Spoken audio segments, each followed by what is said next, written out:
மருமகள் சீரியல்ல அடுத்து வர எபிசோட்ல என்ன மாதிரியான ட்விஸ்ட் எல்லாம் இருக்க போகுதுங்கிறத இந்த வீடியோல பார்க்கலாம். ஐஸ்வர்யா தூங்க போயிடுறாங்க. சேதுவும் ஒரு பக்கம் தூங்கிட்டு இருக்காங்க. மலர் யோசிச்சுட்டே இருக்காங்க. எப்படியாவது ஐஸ்வர்யா யாருக்கு ஃபோன் பண்ணாலும் அந்த நம்பரை மட்டும் நம்ம எடுத்துட்டோம்னா உண்மை என்ன ஏதுன்றது தெரிஞ்சிடும் சொல்லிட்டு மலர் அமைதியா போயிட்டு ஐஸ்வர்யாவோட போனை எடுக்கிறாங்க. ஐயோ, பேட்டன் மிச்சல் பல்ல என்ன பண்றதுன்னு சொல்லிட்டு பார்த்தா பேட்டன் வச்சில்ல. இதை பார்த்ததும் ரொம்பவே சந்தோஷமாயிடுது மலருக்கு. உடனே ஐஸ்வர்யாவுக்கு வந்த ஃபோன் காலை எடுத்து அதில் இருக்க நம்பரை நோட் பண்ணிட்டு மலர் அதே இடத்துல ஃபோனை வச்சுட்டு போயிடுறாங்க. அடுத்த நாள் ஆகுது. இப்போ மலர் நேராக கருப்பை கூப்பிட்றாங்க. அண்ணன் வாங்கண்ணே, உங்ககிட்ட ஒரு முக்கியமான விஷயம் பேசணும்னு சொன்னது. என்னதான் எதுக்காக கூப்பிட்றேன்னு சொல்றாங்க. ஐஸ்வர்யா பற்றி எனக்கு பெரிய ஒரு விஷயம் தெரிஞ்சிருக்கு. அது மட்டும் வீட்டில் இருக்க எல்லாருக்கும் தெரிஞ்சிருச்சுன்னா ஐஸ்வர்யாவை சேது மாமா வாழ்க்கை விட்டு துரத்திடுவாரு. நம்ம தமிழுக்கு சேது மாமா கூட திரும்ப சேர்ந்து வாழ ஒரு ஆப்பர்ச்சுனிட்டி கிடைக்கும். அது எனக்கு ரொம்பவே சந்தோஷமா இருக்குன்னுன்றாங்க. என்னம்மா அத்தா இப்படி எல்லாம் சொல்ற?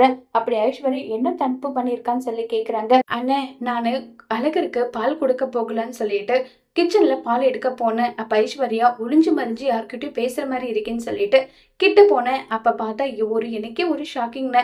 என்னம்மா சொல்றேன்? ஆமாண்ண, பயங்கர ஷாக்கிங்கா இருக்கு. ஐஸ்வர்யா என்ன சொன்னான்னா, இங்க பாரு, உனக்கும் எனக்கும் விவாகரத்து நடந்துருச்சு. உன்னோட லைஃபை நீ பார்த்துட்டு இருக்க, என்னுடைய லைஃபை நான் பார்த்துட்டு இருக்கேன். தேவையில்லாம எனக்கு ஃபோன் பண்ணி டிஸ்டர்ப் பண்ண, உனக்கு என்ன பண்ணுவனே தெரியாதுன்னு சொல்லிட்டு அவ்வளோ கோவமா பேசினான்னு சொல்றாங்க. இதை கேட்டதுமே கருப்புக்கு பயங்கர ஷாக்கிங்கா இருக்கு. என்னம்மா சொல்ற? ஆமாண்ண, அதனால நான் ஐஸ்வர்யாவோட போன்ல இருந்து அவ போன் பண்ண நம்பரை எடுத்துட்டு வந்திருக்கேன். இது மூலியமா ஐஸ்வர்யா எப்படிப்பட்டவ, என்ன தப்பு பண்ணிருக்கா, என்ன ஏதுன்றத கண்டுபிடிச்சா இது எல்லாத்துக்குமே ஒரு முடிவு கிடைக்கும் இல்லைன்னு சொல்லிட்டு சொல்றாங்க. சரி, இந்த விஷயத்த முதல்ல நம்ம தமிழ் கிட்ட சொல்லலாம். அண்ணா வேண்டாண்ணா, ஒருவேளை தமிழ் கிட்ட சொன்னா இங்க பாருங்க, அது அவருடைய வாழ்க்கை, யார் கூட வாழணும் வாழக்கூடாது, அவருக்கு எப்படிப்பட்டவ இருந்தாலும் அவங்க எப்படின்னா இருந்துட்டு போட்டோம், எனக்கு படிக்கிற வேலை இருக்குன்னு சொல்லிட்டு தேவையில்லாம இந்த வேலையில தலையிடாதீங்கன்னு சொல்லி நம்மளதான் கேட்டுவா.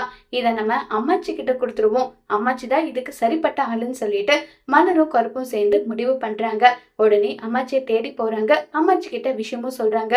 இது கேட்ட அம்மாச்சி, எவ்வளவு தைரியம் இருந்தா அந்தமான்ல இருந்து வந்து என் பேரனை முட்டாளாக்குறாளா?